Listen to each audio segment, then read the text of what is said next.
Down by 1 on the final possession of the game, the Cavs isolate Darius Garland and trust him with the game-winning shot.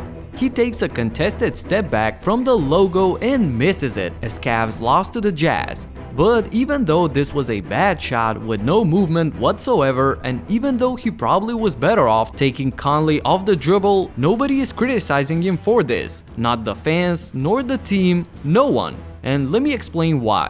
Dude was unstoppable against the Jazz and scored 31 points along with 4 rebounds, 5 assists, and 4 steals. All that while shooting 58% from the field and 5 of 8 from behind the 3-point line. That's 62.5%. Down the stretch, look at the confidence to attack the defense time after time and fire away from both inside and outside. And as you look at this floater, let me just point out that this is a legitimate weapon in his arsenal. Darius is 52.5% on floaters, making him one of the deadliest players with this shot.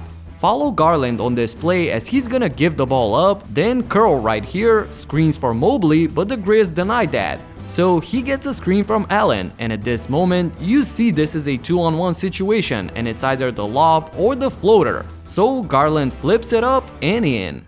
Early offense here with a double screen for the quick guard to get a head of steam, and you see that Bembry is trailing him, making this look similar to the previous clip. Aldridge is caught in the middle, defends the lob, which leaves space for Darius to float it in again. Thing is, he gets all of this space off the screen since defenders can't really go under the screen on him. Garland is a 39.1% shooter from downtown, and he makes sure he always punishes the defense if they leave him space to shoot it.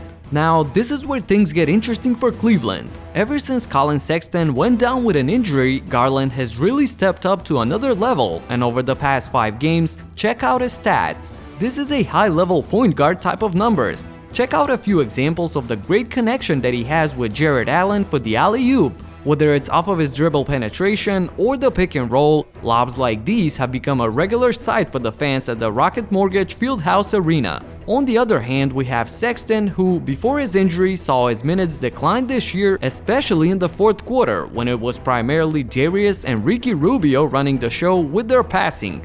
Something that Collin is clearly lacking in his game and has never been as good of a facilitator. So with a decrease of minutes, numbers being down for him across the board this season, and an injury, how does that impact his future with the Cavs?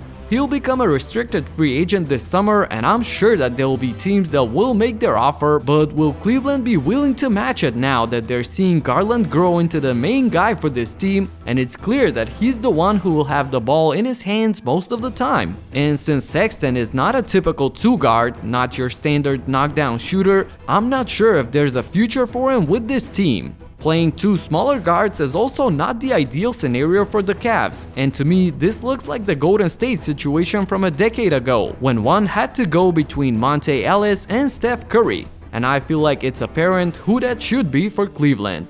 One thing is certain, Darius Garland is rapidly progressing and I love where his game is going.